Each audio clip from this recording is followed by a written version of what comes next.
Olá, amigos, tudo bem? Estamos de volta aqui para darmos continuidade à nossa leitura e estudo do livro Dois Espíritos. Bem, estamos no livro terceiro, no capítulo 5. Estou vendo ali em cima? Pois é, livro terceiro, capítulo 5. E nos encontramos na segunda parte. Aqueles que estão chegando aqui pela primeira vez, sejam muito bem-vindos. E obrigado pela presença de vocês. Espero que goste ao ponto de se inscrever no nosso canal e dar aquele like, né? Aquele joinha para ajudar o nosso canal. Ok? Bem, eu quero também informar vocês que nem sempre eu concordo com aquilo que está aqui nesse livro, certo? E dou minhas opiniões. Mesmo com aquilo que eu concordo, também dou minhas opiniões. Por isso que eu falo que é uma leitura e estudo. Caso vocês não concordem comigo, ou concordem também, faço comentário de vocês, ok? Porque isso nos dá uma certa força, né? Em saber que o nosso trabalho está dando resultado, ok? E sempre na medida do possível, aquilo que eu puder responder a vocês, esclarecer alguma coisa, se eu tiver condições disso, pode ter certeza que eu farei com muito prazer. Bem, nós havíamos parado na pergunta 714, que ele perguntou que pensar do homem que procura, nos excessos de todos os gêneros, um refinamento de seus prazeres, né? Está falando aqui basicamente da conduta, da nossa conduta, né? Então, quando ele respondeu aqui, gente, ele fala que quando a gente abusa, o Espírito respondeu, acaba gerando doenças, está ali sublinhado, doenças e enfermidades, a própria morte, quer dizer, acaba nos levando à morte, claro, né? Que são consequências dos abusos, ao mesmo tempo. Agora, eu só não concordo com essa última parte aqui dessa frase.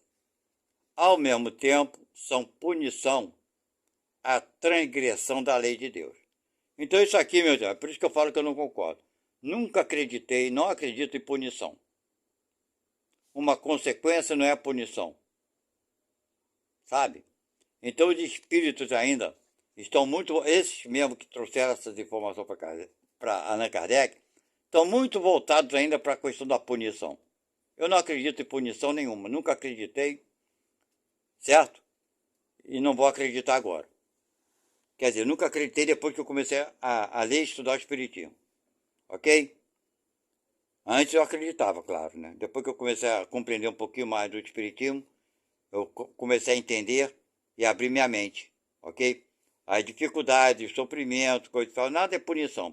É a consequência da coisa que fazemos. Punição é alguém te punir por um erro que você cometeu. Deu para entender, né? Então esse espírito aqui, quando fala, tudo que fala aqui nesse livro, no Evangelho, todos eles, quando fala punição de Deus, esquecem, eu não concordo. Entendeu? Acho que você passa, pô, se eu beber demais, eu vou ficar bêbado, eu vou ficar trombando minhas pernas, cambaleando. Ah, punição de Deus eu ficar cambaleando? É disso que eu falo, gente. Um exemplo mais exato do que isso é impossível. Eu como demais, passo mal, vou para o hospital. Deus está me castigando porque eu comi demais? Ou é a consequência da besteira que eu fiz? Então não se trata de punição. Consequência não é punição. Bem, vamos lá, vamos dar continuidade. E agora nós vamos falar então do necessário e supérfluo. Certo? E quando o capítulo é grande, gente, eu divido por partes, ok? Então nesse capítulo 5, estamos na segunda parte. A pergunta 715. Como pode o homem conhecer o limite do necessário? Ora, ele já respondeu lá em cima, né? O sábio o conhece por intuição, não é verdade? Muitos o conhecem por experiência e às suas custas, certo? Você está com fome e vai comer, certo? Você tem a intuição, pô, já chega, não preciso, né, me panturrar de comida. Então não vai passar mal. vai ficar de boa. Agora, o cara quer encher, comer até não aguentar mais, aí vai ter a experiência às suas custas. Vai passar mal, vai sentir dor no estômago. Então, a experiência às suas custas. Aí ele vai entender que não deve fazer isso. Isso com tudo na vida. Só dei o exemplo da comida. Mas com tudo na vida, né? Com nossos atos. Com tudo. Pergunta 716.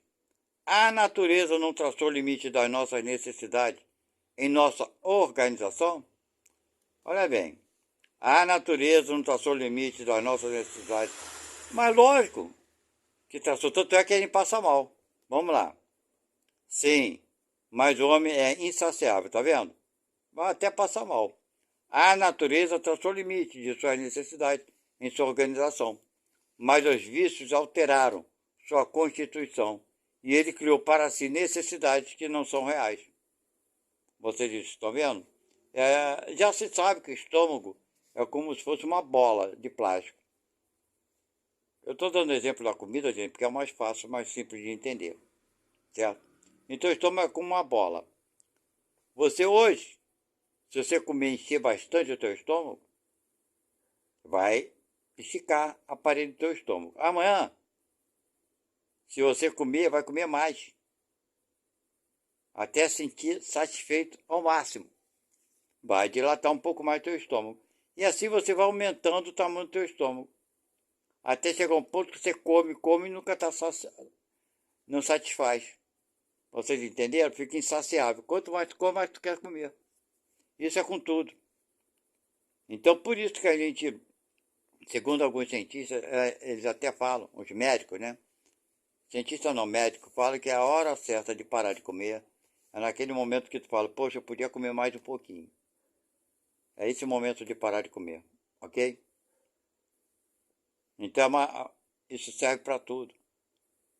Para o sexo, para a bebida alcoólica, porque o álcool faz bem ao organismo, faz. De vez em quando tomar um gole de álcool faz bem para o organismo. Agora, tu vai chapar até ficar bêbado? Aí é outra coisa, certo? Então vamos lá. Que pensar, 717, que pensar daqueles que monopolizam os bens da terra para se obter o supérfluo em prejuízo daqueles a quem falta o necessário? O ganancioso, né? Resposta.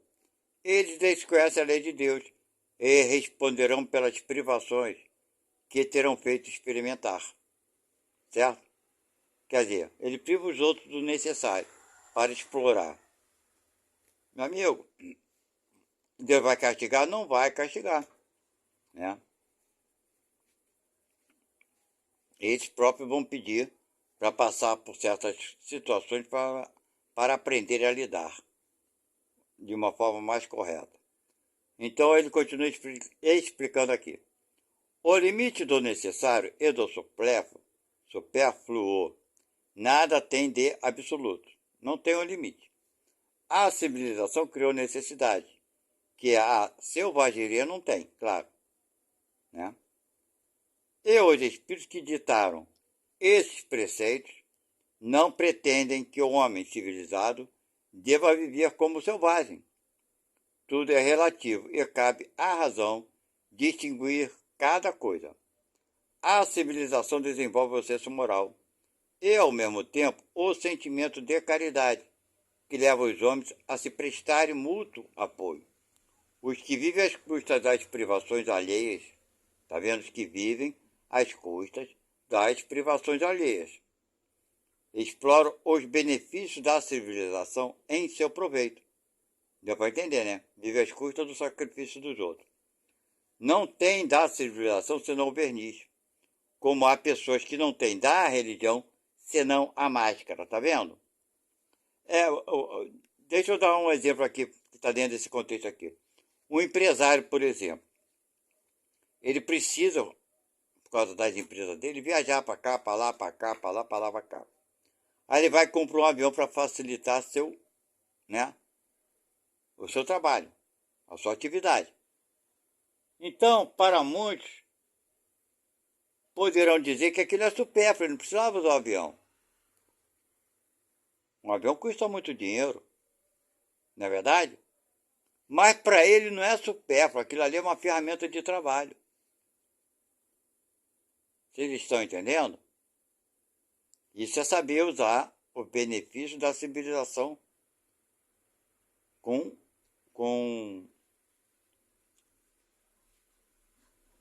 caramba, fugir a palavra. Eu sou assim. Cabeça de velho, gente, não fique irritado não. Com moderação. Usar aquilo que lhe é necessário, sem abusar. Agora, nem todo mundo comprou um avião para trabalhar por necessidade. Usa, compra um avião para quê? Supérfluo. Só para dizer que tem. Ficar lá no aeroporto parado, dar uma viagem por ano, 2 ou 3. Tem gente que compra carros caríssimos para ficar na garagem. Não é verdade? Quantos jogadores de futebol fazem isso? Quantos milionários têm 20, 30 carros? Os mais caros que você imaginar na garagem. Ele está utilizando? Não. Ele só quer mostrar para os outros que ele tem o poder, que tem dinheiro. É o supérfluo, prazer. Né? Quantas pessoas ele podia estar ajudando? Gente. Aí vocês acham que quando nasce uma criança lá, no interior de um país, passa fome, miserável, cheia de doença, é por quê? Ah, Deus está castigando essas pessoas? Não. Volto a falar, Deus não castigou ninguém. Essas mesmas pessoas, quando abusaram da riqueza, da fortuna que tinham, pedem para vir numa vida de sacrifício para dar valor e não repetir o mesmo erro. Nós mesmos pedimos isso, certo? E Deus só permite se achar. Achar não, ele não acha, ele tem certeza que nós conseguimos suportar aquela dificuldade. Do contrário, ele não deixa. Deu para entender, né? Então vamos lá. Isso existe dentro da religião, como ele termina ali, ok? Gente fazendo santinha, mas de santinha não tem nada. Agora vamos lá. Privações voluntárias, mortificações. A pergunta 718. A lei de conservação obriga a prover as necessidades do corpo? Lógico, né? Sim. Sem a força e a saúde, o trabalho é impossível. Lógico. A lei de conservação obriga a prover, lógico, a necessidade do corpo. Sim. Sem a força e a saúde, o trabalho é impossível. Claro que obriga. Agora, se o cara não tem força nem saúde, aí isso fica impossível, né, minha gente? Aí é querer demais. 719. É repreensível ao homem procurar o bem-estar? Claro que não, né? O bem-estar é um desejo natural. Deus não proíbe senão o abuso, porque o abuso é contrário à conservação. Ele não incrimina a procura do bem-estar, se esse bem-estar não é adquirido às custas de ninguém, e se não deve enfraquecer nem vossas forças morais, nem vossas forças físicas. Então, gente, quer dizer, o bem-estar é lógico. Agora, tem lógica uma pessoa comprar uma casa de 12 estou falando bilhões de dólares, com 100 e cacetada de quartos? Isso é bem-estar? Ou é abuso? Né? Tem lógica uma pessoa ter imóveis espalhados pelo mundo todo para passar talvez um dia por ano em cada imóvel desse? Isso se passar. Porque tem gente que compra imóvel fora do Brasil e gente lá de fora compra imóvel aqui no Brasil também, que fica fechado aí durante anos. Só para o dia que ele cismar de ir para aquele país, ou vir aqui para o Brasil, passar aquele dia, uma semana, em frente à praia, né, as praias mais lindas do Brasil, e volta para o país dele. Só Deus sabe quando ele vai voltar. Conforme eu falei dos carros na garagem, né? Helicópteros, aviões, imóveis espalhados pelo mundo todo, fazendas, terras e terras a perder de vista. Meus irmãos, meus irmãos. Pois é, né? Vamos lá, pergunta 720. As privações voluntárias, né? Em vista de uma expiação igualmente voluntária, tem algum mérito aos olhos de Deus? Que aí você se priva voluntariamente, né? Em vista de uma expiação. Aí você tem uma expiação, está tendo uma expiação, claro. Aí ele responde: fazer o bem aos outros e merecereis mais. Você vai se privar. Ah, então voluntariamente, vou me privar, não vou gastar, não vou viajar, não vou usufruir das coisas que eu tenho. Ó, meu gente, faz o bem que faz muito mais. Faz o bem aos outros. Aí ele pergunta aqui: há privações voluntárias que sejam meritórias? Bem, desculpe aí. Ele continua perguntando: há privações voluntárias que sejam meritórias? Aí depende, né? Vamos ver o que ele fala. Sim, há privação dos prazeres inúteis, porque ela desliga o homem da matéria e eleva sua alma. O que é meritório é resistir à tentação que solicita aos excessos e ao gozo das coisas inúteis, e tirar do seu necessário para dar àquele que não tem bastante. Quer dizer, olha bem, tirar do que te é necessário, hein? Para dar para aquele que não tem bastante. Se a privação não é mais o que um bom simulacro, ela é uma zombaria. Nesse aspecto aqui, tirar do teu necessário. Certo? Que nem o óvulo da viúva, né? Quem conhece a parábola do óvulo da viúva, é exatamente que ela tira do que ela tem para ajudar. Então é mais ou menos isso. Eu conheci uma pessoa que ela tirou daquele necessário que era o necessário para ela naquele momento, mas não deixou de ser. A pessoa foi pedir alimento na casa dela e pediu um quilo de arroz. E ela falou: vou ver na minha despensa lá se eu tenho. Eu vou te dar, não tem problema não. Ela entrou, foi lá procurar, ver na despensa dela e tinha apenas um quilo de arroz. E ela precisaria de arroz para o dia seguinte, né? Para almoçar e para comer, claro. Aí ela pensou com ela: poxa, só tem um quilo, não vou poder dar. Aí ela pensou mais um pouco no outro que estava pedindo, na pessoa que estava pedindo o alimento, e pensou: poxa, se ela está me pedindo é porque ela não tem arroz. Mas se eu der para ela, eu vou ficar sem arroz. Mas eu posso amanhã comprar, porque ela tinha um dinheiro para comprar. Então ela se elevou. Não se elevou? Poxa, ela pensou mais ainda no outro. Eu posso ficar sem, porque amanhã eu posso comprar. Então ela deu o que era necessário para ela, porque sabia que ela podia repor no dia seguinte. Então é mais ou menos isso que se fala aqui. E essa pessoa que me contou essa história, a presidente da casa que eu frequentei, e me ensinou isso aí, gente. Então, quando as pessoas me pediam, eu também pensava igual ela pensava. Ah, só tem isso aqui, não posso dar. Só tem isso aqui, não posso dar, não posso dar. Mas eu podia comprar. Então, hoje é um processo diferente. Quando eu posso comprar, nem sempre eu posso comprar, né? Mas quando eu vejo que eu vou ter a possibilidade de comprar, eu vou e dou. Porque eu sei que dia seguinte eu posso comprar. Certo? Então, vamos lá.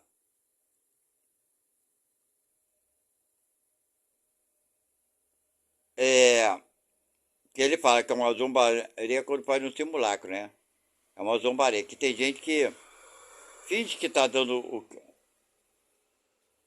escondido, mas está fazendo uma questão que todo mundo vê do bem que ele está fazendo.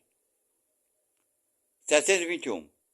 A vida de mortificação ascética foi praticada em toda a antiguidade, entre diferentes povos. Ela é meritória sob o ponto de vista qualquer? Nunca foi, né? Vocês sabem que a mortificação é o cara se bater, pegar o chicote e dar nele próprio. É a coisa mais idiota que existe. Mas, na época de Kardec, ainda existia gente que fazia isso em certas religiões, né?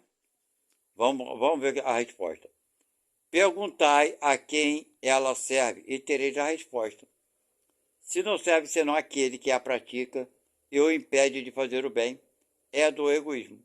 Qualquer que seja o pretexto com o qual se disfarce, privar-se e trabalhar para os outros, é a verdadeira mortificação, segundo a caridade cristã. Isso é mortificação. a mortificação? Você se esforçar, chegar a ponto de se prejudicar fisicamente para ajudar o outro. Isso é a caridade cristã. Ok? 722.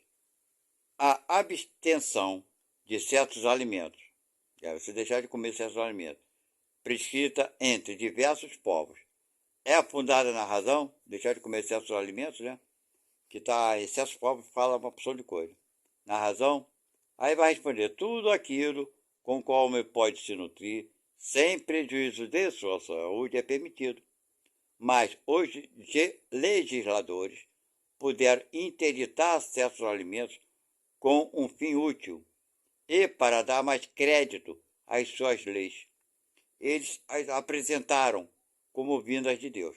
Bem, eu desconheço isso aqui no Brasil. Lá na França talvez deve ter alguma coisa nesse sentido. Que é tudo aquilo que o homem pode se nutrir. Tudo aquilo com o qual o homem pode se nutrir, sem prejuízo de sua saúde. É permitido? Mas é permitido, está respondendo. Mas os legisladores puderam interditar certos alimentos, quer dizer, impediram que comesse tal coisa, com um fim útil, e para dar mais crédito às suas leis. Eles as apresentaram como vindas de Deus. Eu não sei que alimentos eles proibiram, eu desconheço essa lei e o motivo pelo qual ela existiu em certos países. Vamos lá, 723.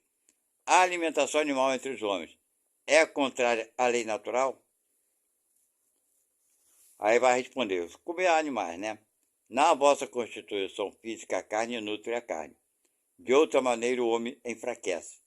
A lei de conservação dá ao homem um dever de entretecer, ótimo, né? Entreter suas forças e sua saúde para cumprir a lei do trabalho. Ele deve, pois, se alimentar segundo o exige a sua organização. Então, isso daqui é uma opinião desse espírito muito relativa. Eu nem concordo com ele, né? Que a carne alimenta a carne. Ora, o boi e a vaca comem o quê? Capim e mato. Esse capim e mato transforma em carne, certo? Nós não nos alimentamos de mato? Lógico, alface, verduras, a couve, várias outras verduras, que eu não vou ficar aqui falando o nome de diversas. Eu sou homem que desconheço todas, a mulherada conhece muito mais. Então, o alimento que o boi encontra nos vegetais não se transforma em carne. Então, quando nós comemos um animal que se alimenta, né, exclusivamente de mato, por assim dizer, de vegetais, nós estamos comendo que o vegetal transformado. Não é verdade? Eu assisti algum tempo atrás aí uma reportagem com um alemão falando exatamente sobre isso. Que o ser humano não precisa de se alimentar de carne para sobreviver. Então, vai contra isso aqui que esse irmão está falando. Vocês entenderam? Inclusive, se vocês pesquisarem, há muito tempo atrás eu vi isso. Uma reportagem, uma reportagem séria dos cientistas dizendo que o ser humano ele vem de duas classes distintas. Pelo sangue chegaram apenas em duas raças distintas de ser humano. Na sua origem, lá na casa do cacete, lá no passado.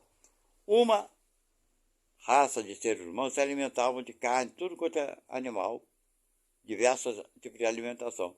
E outra raça de seres humanos só se alimentavam de vegetais. E essas duas raças, esses dois tipos sanguíneos, vieram se mesclando, né, se misturando, e se transformaram na raça que existe hoje, os tipos sanguíneos que existem em nós. Mas, enfim, então tem sim pessoas que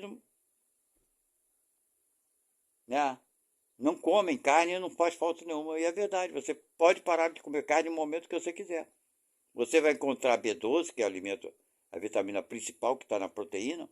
Você vai encontrar isso em todos os vegetais, em todos os legumes, em todos os alimentos que não são de origem animal. Então não concordo nem um pouquinho com esse irmãozinho aí, tá? Ele devia comer muito churrasquinho. Agora vamos lá. A abstenção de alimento animal ou outro, como expiação, é meritório em vez de como expiação, né? Aí ele vai responder, sim, se priva pelos outros. Mas Deus não pode ver uma mortificação quando não há nela privação séria e útil. Por isso dissemos que aqueles que se privam só na aparência são hipócritas. Quer dizer, grande coisa o cara deixar de comer carne. Naquela época então devia ser uma grande coisa mesmo, né? Hoje, nem tanto. Vamos lá, pergunta 725. Que pensar das mutilações operadas sobre o corpo do homem ou dos animais? Então, mutilação, vou te contar, já vai coisa mais séria, né? Vamos ver a resposta. Para que semelhante questão, perguntai, portanto, ainda uma vez, se uma coisa é útil. O que é inútil não pode ser agradável a Deus, e o que é nocivo lhe é sempre desagradável. Porque sabei bem, Deus não é sensível senão aos sentimentos que elevam a alma até ele. É praticando só a lei, em vez de estar violando-a, que podereis sacudir vossa matéria terrestre. Porque não adianta nada a pessoa se agredir, fazer essas coisas. Coisa mais idiota, né? Mas enfim. Pergunta 626. Se os sofrimentos deste mundo nos elevam pela maneira que os suportamos, elevam-nos também aqueles que criamos voluntariamente? Aí é absurdo, né, Kardec? Os únicos sofrimentos que elevam são os sofrimentos naturais, claro, porque eles vêm de Deus. Os sofrimentos voluntários não servem para nada, quando eles nada fazem para o bem do outro. Claro, perguntinha bem idiota de Kardec. Creis que aqueles que abreviam sua vida nos rigores sobre-humanos, como fazem os bonzos, os faquires, excessos fanáticos de várias seitas avançam em seu caminho? Por que antes não trabalham para o bem de seus semelhantes? Que eles vistam o indigente, consolem o que chora, trabalhem por aquele que está enfermo, sofram privações para o alívio dos infelizes. Então sua vida será útil e agradável a Deus. Quando nos sofrimentos voluntários que padecem, não tem vista senão a si mesmos. É de egoísmo. Quando sofre pelos outros, é de caridade. Tais são os preceitos do Cristo. Claro, né? Meu Deus. Nem tem muito o que falar aqui. O cara sofrer privações em favor do outro é uma coisa. Agora sofrer para ficar agradando a Deus é idiotice. 727. Se não se devem criar sofrimentos voluntários, que não têm nenhuma utilidade para outrem, devemos procurar nos preservar daqueles que prevemos ou que nos ameaçam, claro, né? O instinto de conservação foi dado a todos os seres contra os perigos e sofrimentos. Fustigai vosso espírito e não vosso corpo. Mortificai vosso orgulho. Sufocai vosso egoísmo semelhante a uma serpente que vos tortura o coração. E fareis mais pelo vosso adiantamento que pelos rigores, que não são mais deste século. Ok? Então nós terminamos aqui o capítulo 5. E aqui nós vamos para o capítulo 6 na próxima conversa que teremos. Estudo, né? Enfim. Então é isso, minha gente. O cara sofrer privações só para pensar que está agradando a Deus, já foi tempo da pessoa ser tão burra assim, né? Então, na época de Kardec, será que existia isso? Acho que ainda existe, sei lá. Mas, se você se priva de alguma coisa em favor do outro, aí sim, você está fazendo uma coisa legal. Agora, você sabe, se privar disso ou daquilo para agradar a Deus, e não fazer nada, isso não está fazendo bem para ninguém, é uma coisa de idiota mesmo. Bem, gente, muito obrigado pela presença de vocês aqui hoje. Espero que tenhamos conseguido compreender um pouco mais, né? Conhecer um pouco mais do Livro dos Espíritos e que possamos colocar em prática na nossa vida tudo que é de bom, né? sempre com o propósito maior de ajudar o nosso semelhante. Não se esqueçam de se inscreverem e dar aquele like, né, aquele joinha, para nos ajudar. Fiquem com Deus, que Deus abençoe a cada um de vocês, que Jesus continue iluminando e inspirando a cada um de vocês, para que vocês tenham muita paz, muita felicidade, muita sabedoria no dia a dia, ok? Obrigado e até a próxima. Tchau.